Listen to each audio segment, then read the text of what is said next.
말씀의 제목은 예수께서 이 땅에 오신 목적이라는 제목을 가지고 말씀을 전하겠습니다. 사복음서에서 예수님께서 오신 목적에 대한 말씀을 기록하고 있습니다. 그래서 마태복음 8장에서는 백부장의 믿음을 칭찬하시고 많은 그 치유와 이적을 행하시며 예수님께서 왕의 권세를 가지고 이렇게 많은 사역을 하셨습니다. 그래서 예수님이 또 제자의 도를 가르치셨고, 또 마태복음 9장 1절에서 8절은 그 유명한 중풍병자를 치료하신 말씀입니다. 그래서 그 중풍병자를 치료하신 것은 예수님께서 죄사함의 권세와 또 병 고치는 권세가 있음을 보여주셨습니다. 예수님께서 제자들을 택하시기 전에 밤새도록 기도하시고 이제 제자들을 부르셨는데, 마가복음 3장 13절에 보면은 원하는 자들을 부르시고 또 함께 있게 하시고 보내사 전도도 하며 귀신을 쫓는 권능도 가지게 하려 하심이라고 말씀하셨습니다. 그래서 예수님께서 제자들을 부르시는데 첫 번째로 부름을 받은 자는 요한이고, 안드레, 베드로, 빌립, 바돌로메, 야고보, 마태, 그리고 5명은 한꺼번에 부름을 받았습니다.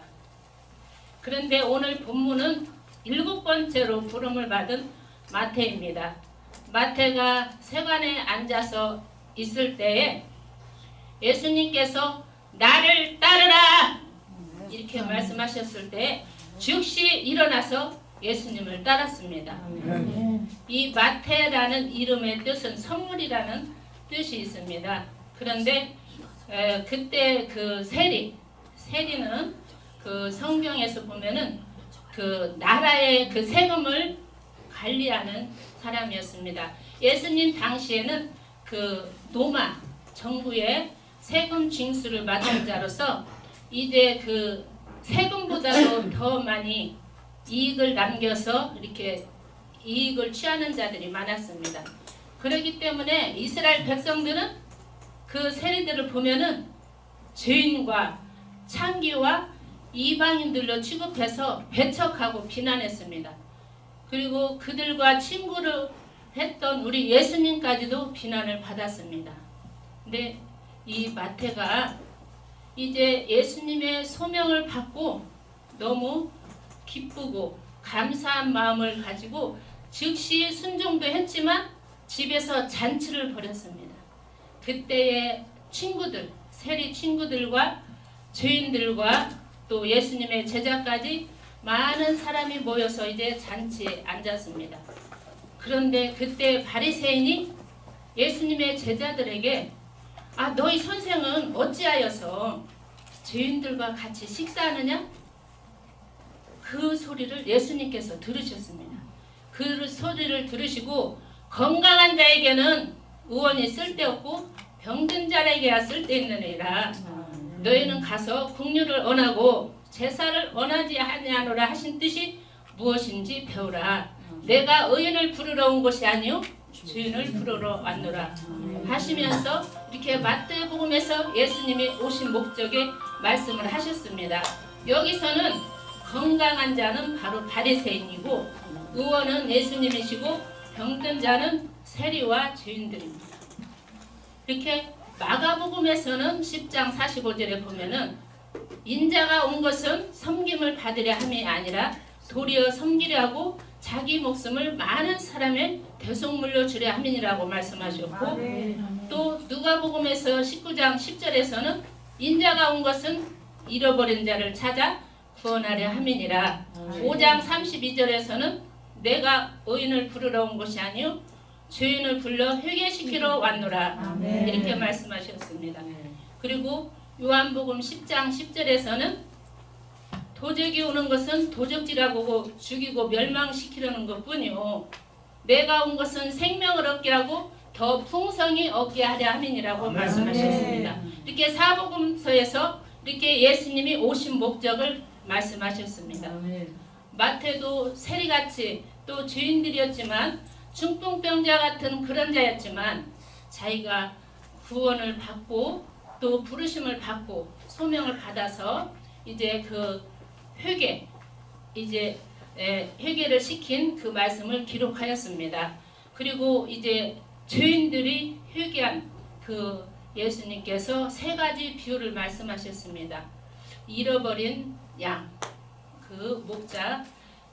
이제 양이 100마리가 있는데요. 누가복음 15장에 보면은 세 가지 비유에서 잃어버린 양이 100마리 양이 있는데 한 마리 양을 잃었을 때에 99마리를 들에 두고 한 마리를 찾으러 갑니다. 한 마리를 찾기 위해서 온갖 힘을 다해서 산 기슭 험한 곳까지도 가서 그 한 마리 양을 찾았을 때에 기뻐서 어깨에 메고 이제 돌아오면서 벗과 이웃을 초청하여서 잔치를 합니다. 내가 잃었던 영을 찾았노라고. 그러시면서 이 말씀은 한 사람이 죄인이 회개하고 돌아오면은 회개할 것 없는 99명이 하늘에서 주님은 그 한 사람을 더 기뻐하신다는 말씀입니다. 그리고 한 여인이 10드라크마가 있는데 한 드라크마를 잃어버렸습니다.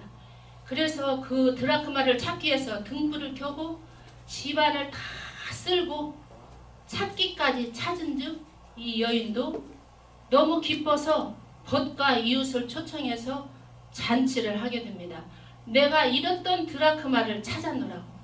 바로 이 말씀도 한 사람이 회개하고 돌아오면은 우리 하나님의 사자들 앞에 기쁨이 된다고 말씀하셨어요. 그리고 세 번째는 그 유명한 탕자의 비유. 그 둘째 아들이 그 아버지의 재산을 가지고 타국에 가서 허랑방탕하여 다 잃어버리고 심지어는 이제 그 100명 중에 한 사람이 지도하는 그러한 자리에 있어서 돼지떼를 치면서 그 쥐염열매, 돼지들이 먹는 쥐염열매도 먹을 조차가 없는 거예요. 그래서 내가 이대로 가다가는 여기서 굶어 죽겠구나. 내 아버지 집에는 품꾼도 많고 먹을 것도 많은데 내가 돌아가자 결심하고 자기가 무엇을 깨달았냐면요. 하늘과 하나님과 아버지 앞에 죄를 범하였다 라고 이제 고백을 하고 돌아갔을 때에 아버지께서는 좋은 옷을 입히고 가락지를 끼우고 좋은 신발을 신기고 살진 송아지를 잡아서 잔치를 하게 됩니다. 그러면서 어떤 말씀을 했냐면은 내 아들은 죽었다가 다시 살아났으며 내가 잃었다가 다시 얻었노라 하니 그들이 즐거워하더라. 이렇게 말씀하셨어요. 이렇게 한 사람이 회개하고 주님 품에 돌아오면 우리 주님은 기뻐하신다는 말씀입니다.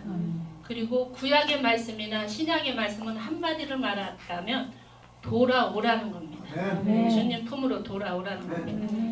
그래서 이렇게 예수님이 말씀 증거하실 때 세리와 죄인들은 말씀을 들으려고 했지만 바리새인들은 예수님의 말씀을 책잡으려 했습니다. 그때 당시 예수님 당시에 바리새인들이 6,000명이나 되고 중류층에 있었습니다. 그런데 이 바리새인들을 예수님은 어떻게 말씀하셨냐면요. 낡은 옷, 낡은 부대 그렇게 표현했습니다. 그들은 하나님의 새 진리의 말씀을 복음을 받아들일 수가 없었기 때문에 오히려 그들은 예수님을 이제 정죄하고 또 예수님의 신성을 모독하고 그래서 결국은 십자가에 매달리게 되고 성령 해방죄도 범하기도 합니다. 또 마태복음에서 이렇게 아가가 1장에 족보를 기록하고 또 거기에 다말과 나합과 눕과 우리의 아내 밧세바가 기록된 것은 이방 여인이었고 또 간통죄를 범했던 그러한 여인이 있었지만은 하나님께서는 자기 백성을 이제 선택하시는 조건은 오직 은혜라는 것입니다. 예수님은 죄인과 이방인까지도 포함하는 모든 인류를 위해 오신 메시아라는 것을 알려주기 위해서입니다. 우리가 구원을 받은 것도 우리에게 사명을 주신 것도 다 하나님의 은혜인 줄 믿습니다. 사도 바울은 이런 고백을 했습니다. 내가 낳은 것은 하나님의 은혜로 된 것이니 내게 주신 그의 은혜가 헛되지 아니하여 내가 모든 사도보다 더 많은 수고를 하였으나 내가 한 것이 아니요 오직 하나님께로서 하나님의 은혜로라고 이렇게 고백을 했습니다. 그래서 예수님께서 이제 그 제자들에게 사명을 주셨습니다. 무슨 사명을 주셨냐면 10장에는 이제 12제자 파송이 나가는데 그 예수님의 그 명령만 말씀을 전하고 말씀을 전하겠습니다. 너희는 온 천하에 다니며 만민에게 복음을 전파하라. 믿고 세례를 받는 사람은 구원을 얻을 것이요 믿지 않는 사람은 정죄를 받으리라. 믿는 자들에게는 이런 표적이 따르리니 곧 저희가 내 이름으로 귀신을 쫓아내며 새 방언을 말하며 뱀을 집으며 무슨 독을 마실지라도 해를 받지 아니하며 병든 사람에게 손을 얹은 즉 나으리라. 이렇게 말씀하셨습니다. 사도행전 1장 8절에도 오직 성령이 너희에게 임하시면 너희가 권능을 받고 예루살렘과 온 유대와 사마리아와 땅끝까지 이르러 내 증인이 되리라고 말씀하셨고, 마태복음 28장 18절에서 20절 말씀도 하셨고, 또 누가복음 24장 19절에 보면은 이제 이 성을 떠나지 말고 있어라. 하나님의 능력이 입힐 때까지 있으라고 했는데 예수님이 십자가에서 죽으시고 부활하시고 이제 40일 계시고 10일 동안 오순절에 성령이 임하신 것입니다. 그래서 예수님을 이제 그 십자가에 죽으신 것과 부활하신 것을 직접 체험도 했지만 증거했어요. 예수님의 동생 형제들도 믿지 않았다가 예수님이 십자가에 죽으시고 부활하신 것을 통해서 더 이렇게 예수 그리스도를 메시아이신 것을 하나님의 아들이신 것을 알고 증거하고 예수님의 제자들도 그러한 사명을 감당했습니다. 그러듯이 우리도 이제 예수님의 증인으로서 이제 복음을 예수 그리스도를 전해서 많은 사람들이 예수님께 돌아오는 그 사명을 감당해야 될 줄로 믿습니다. 아멘. 그 사명을 감당하는 자가 되시기를 예수 이름으로 축원합니다.